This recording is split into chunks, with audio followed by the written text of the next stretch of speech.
Hey there, hello, happy Sunday. What's up? It is Serene coming to you live with another broadcast from My Sweet Pea and Me. I hope everyone is doing well. All right, and that everyone had a great week. So I am going to, as usual, just jump right into the topic. Um, so the topic today is called "It's Deeper Than That." That is deeper than that, right? So what are we talking about here? This is actually based off of an article that I received from a friend. And I was terrible. I don't even have the article in front of me. Let me see, because I posted it on my Facebook page, but I want to quote the exact what the article was. So the article was how the child's brain works. And it was from a magazine or from an article from Independent Daily Edition. And so it was about why understanding how a child's brain works at different ages is so important. And so a friend of mine, I have posted a Instagram, a picture or whatever on Instagram, and it was talking about something that my daughter had said to me. I actually mentioned it in the last broadcast where I had said to her one day when I picked her up from school, I asked her, how was your day? And she was like, oh, not good because I was doing, because my teacher said I was not doing the right thing. And I said, well, what did you do? And she said the wrong thing. And that was how she responded. And so that I had posted on Instagram because I thought that was really funny, because she answered my question, right? I asked her, what did she do? And she said, I did the wrong things, which is the total opposite of the right things. And so I was saying how children are so literal at her age that she answered my question directly, whereas I at first was expecting her to say, well, when this happened, I did this, or when they asked me to do this, I did that. That's not what she said. So I was saying that in the Instagram post, I was saying, that children are so literal at the age of 3. And so the friend of mine, in response, he sent me this article, and it was basically, why understanding how the child's brain works is so important for parents, which I definitely 100% agree, which actually has a lot to do with my next goal my new venture that I'm about to embark upon, which I am really excited to share with everyone next week. Actually, I want to talk about that because it's something very exciting that's happening for me. And and actually in 2 weeks it's the deadline for me to do it, right? So I'm foreshadowing, letting you know a little bit about where it's going and what I'm doing. But anyway, the article about why it's so important. And so I just wanted to talk about some of the major points that came out of the article that I got from it. And I will repost it on Facebook so that anyone who didn't see it, you can check it out. It's a pretty lengthy article, but just some of the main points that came out of it were, they took it from stage by stage. So they first talked about babies, and that parents underestimate sometimes, and people underestimate sometimes how well babies, or how smart they actually are, and that babies actually are able to communicate from while they're still infants, through reading facial expressions and watching parents' facial expressions, or watching adults' facial expressions, and they can read. They don't know what to label it as, but that's how they start to make sense of the different stimuli that are coming in based off of how the grown-ups are reacting to them. So, if a parent looks worried or concerned, or has anxiety, or if they're happy, or if they're sad, babies watch for that, and they actually start to imitate those facial expressions as per that stimulation, that stimuli when it comes in. And so it's really mindful that parents understand, because they can read your facial expressions from such an early age, then you should be mindful of the facial expressions that you make, right? And it would be best for them to be genuine facial expressions to stimulation, so that so that children can pick up, the babies can pick up on something that's a sincere expression to that thing that's happening. Then they talk, and they actually said, so that the act of that is actually called social cognition. And the article compares it to how when adults, when we're like in a party or when we're with a group of people, how if someone tells a joke, that there tends to be this little moment where you look at other people to see if, oh, okay, that's funny to you, or okay, and then we all laugh together, you know. So it's something that we even do as adults, but babies do it from very, very young. Then they talked about like toddlers, and so they talked about a couple of more things as it relates to babies, but I'm not going to get into it. You got to read the article. They talked about toddlers and how parents and teachers, grown-ups, period, underestimate their ability to, children's at that age ability to be able to share. And I know that that's a big thing that I hear from a lot of my parents at my school, where parents are like, oh, she doesn't share very well, or, you know, I wanted to bring her to school so she can work on sharing. And I always tell parents that's an age thing. That's not necessarily a personality thing. I mean, it could be, right? We know adults that don't share very well still, but, you know, that whatever. But at the age of 2 and at the age of 3, sharing is a really hard concept, right? So when children are really young, that age, they tend to still be very about themselves. One would say even narcissistic, where they are only focused on their needs, right? So their needs to get food and to get, you know, something to drink if they're thirsty, and, you know, their need to do something on their own or explore something on their own. They're very much so thinking about themselves. And why not? Because before they were able to move around and become mobile, everyone was bringing things to them, right? So parents were holding them, picking them up. When they cried to be fed, they were fed. When they were wet, they were changed, right? One would hope, right, in a situation where their needs are being met, that's what's happening to them. So once they start walking and being more mobile, they still have the belief that I want something, and so here's what I need, and so someone give it to me, right? So once they start seeing toys and wanting toys, then the thought is, I want this toy, and so I want this toy, and give me this toy, and why shouldn't I have it? And it's still about themselves very much so.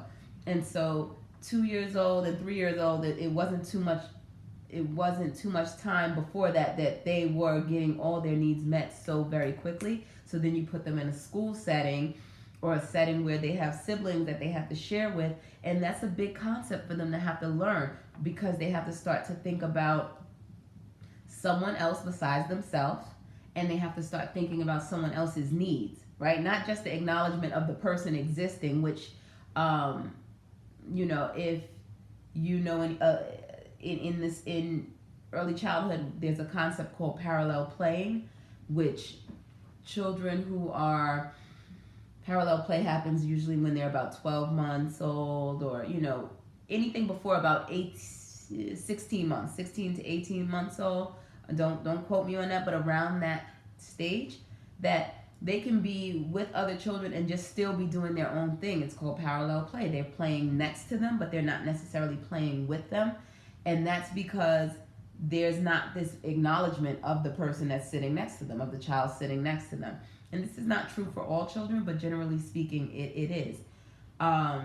So now when you get into sharing, you're talking about acknowledging that the other child is there, and acknowledging the fact that they might want to play, so that their feelings are acknowledged as well. That's a lot to ask for a 3-year-old, and so, or a 2-year-old. And so parents who understand that concept, or teachers who understand that concept, recognize that it's a teachable moment, and that you're really teaching them to see someone else and think about someone else's feelings. Oh, look at this child's face. Oh, look, he wants to play with that too. And getting them to use some words. That's how the vocabulary is starting to form, because you want to start teaching them vocabulary like, may I have that toy? Can I have that? May I borrow that? Or when I'm finished with that, I'll give it to you, you know? that's the acknowledgement that you want to start teaching them, instead of being able to say, oh, they're selfish, or they're stingy, or they're just not sharing, or they can't share, or they don't know how to share. No, they actually don't know how to. That actually makes a lot of sense for their age. So the article touched on that a little bit. Then it actually jumped up to like teens, which works for me because I have a teen at home. And the part that stood out for me in the article, as it relates to teens, is it started talking about the teen's brain development, and how the brain is still going and it's still developing at the age of them being teens. But specifically, it talked about the part of the brain that controls sexual function, learning, and memory and emotions in teens is very hyperactive. Like, so that part of the brain is I guess firing off. I'm not a psychologist, and I'm not going to pretend to have studied this. And teenagehood is definitely not my it's not my field, but it's talking about how that part of the brain is very hyperactively moving or developing, or it's just very hyperactive in that stage that it's in. So this is why they said teens may be more susceptible to stress, right? And so I happen to know with my teenager, he's 15 as of last week, that sometimes he reacts in ways that I find to be a little bit over emotional. It's like, that's not a cause for all of that, like, in my opinion. But it makes sense to understand that what's happening in his brain right now, it does make sense that he is emotionally, or he's responding so emotionally to everything, or to many things. I was a teen girl once, and I remember my mother saying, like, drama queen, super dramatic, like the world is not over. And she used to imitate me. She used to be like, oh my gosh, everything is coming to an end.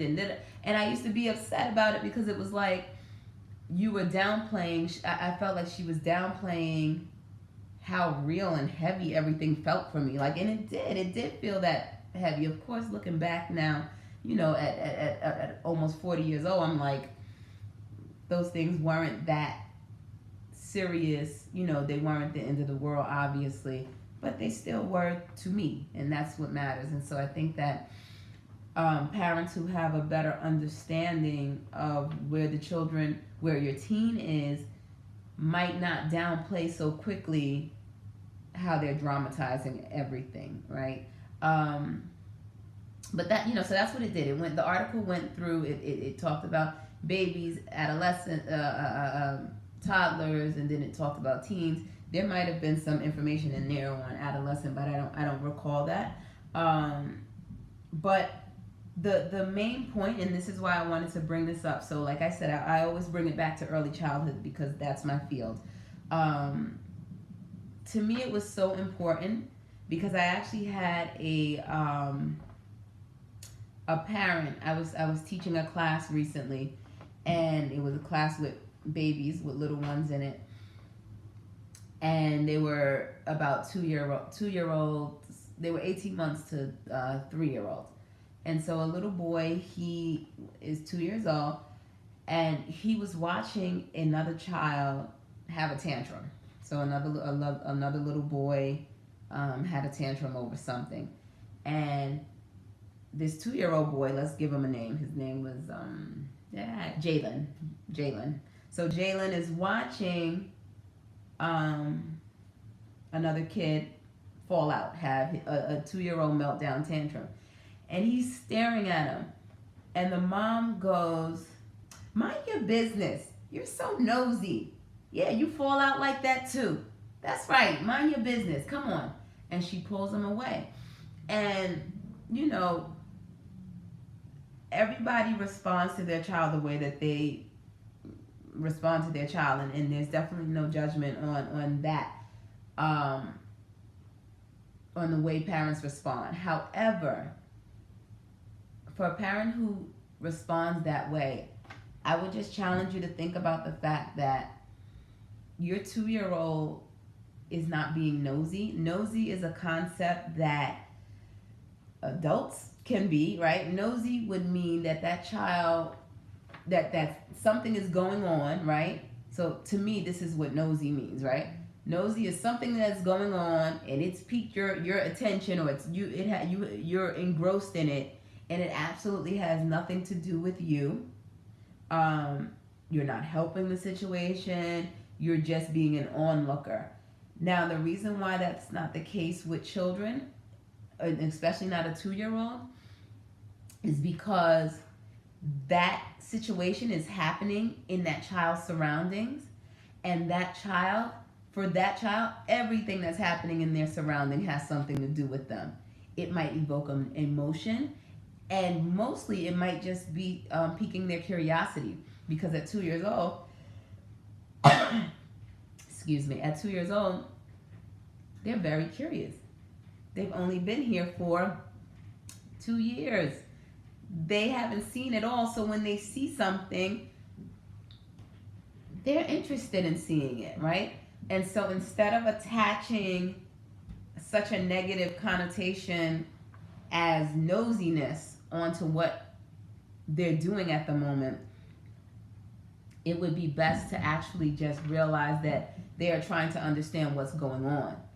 And so these are teachable moments, right, that we should take advantage of as adults, and say something along the lines of, oh, you notice he's crying? He's really sad. Sometimes you get sad too. Sometimes you have a tantrum like that too. You might even want to, depending on the situation, say, oh, can we go over and help him? Maybe he wants this toy. Can you give it to him, right? Plug in that sharing thing that they're supposed to be working on at that age. But something where you're using what that child is looking at as a moment to download some information into them, right? Because when you tack, oh, you being nosy and da-da-da-da, what you're really teaching them is to turn the other way and not be, maybe develop some consideration or empathy, right? And so we have to be careful, because, you know, at 2 years old and 3 years old, they are soaking up so much information, or they have the capacity to soak up so much information. And so we have to be mindful that what we put in their space and in their area, they are going to be staring at it like that 2-year-old stared at that other child having a tantrum. Anything that we put in their vicinity, they are going to stare at it, because they are trying to understand what's happening. And that's what their brain is doing, which actually is why I love early childhood so much, because the children below the age of 5 right now, it's all about what you're putting in their surrounding, and understanding that they are going to have a natural curiosity to figure it out, to explore it. That's why they touch everything at this age. And parents always like, put that down, stop touching that, don't touch this. When you go in the store, don't touch this. Fine, it's true, like, you have to teach them those kinds of boundaries and things, but we also have to understand that if it's around them and they don't know what it is, 9 times out of 10 they're gonna be curious to explore it. So it's why we talk about being mindful about what you put around them. You don't want them to explore it, you don't want them to wonder about it, you don't want them to ask questions about it, right? When they get into those why stages, then don't. Oh, Facebook got a little disconnected, but we'll see it get back on. Then don't put it around them. Don't put it in front of them. All right? And it's as simple. It's almost as simple as that, right? So basically, that's about it. It's deeper than that. It's deeper than them being nosy. It's deeper than them being overly emotional, right? For teens, it's deeper than them, just wanting to touch things and being busybodies. It's deeper than all of those. Oh, it's deeper than them being just fresh and sarcastic and smart and like smart in a fresh kind of way. It's deeper than those things, and we have to be mindful when we tack those kinds of terms on our children and recognizing where their minds are to recognize that they actually are only doing what is developmentally appropriate, right? They're only, oh, Facebook came back in. All right, so we'll see. So basically, yes, like I said, just for Facebook, that they missed out on that. It's deeper than that, right? It's deeper than our children being overly emotional or being nosy or being busybodies or being bad, right? Which is the other one that children get that term tacked onto them so much, and I hate it. I absolutely hate it, because it's like, are they bad, or have they been exposed to something that they are just repeating, right?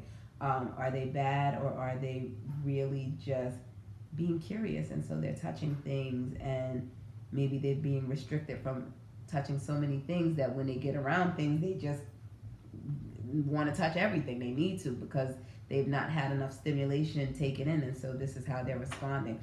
So it's deeper than that, right? And understanding where your child is developmentally and how the brain is working will give you some insight into, this is pretty much age appropriate behavior for the most part.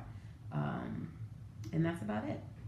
All right, everyone, enjoy the rest of your Sunday. I'm probably going to catch a movie with my family before I have to get back into work and all of that craziness. I'll talk to you soon.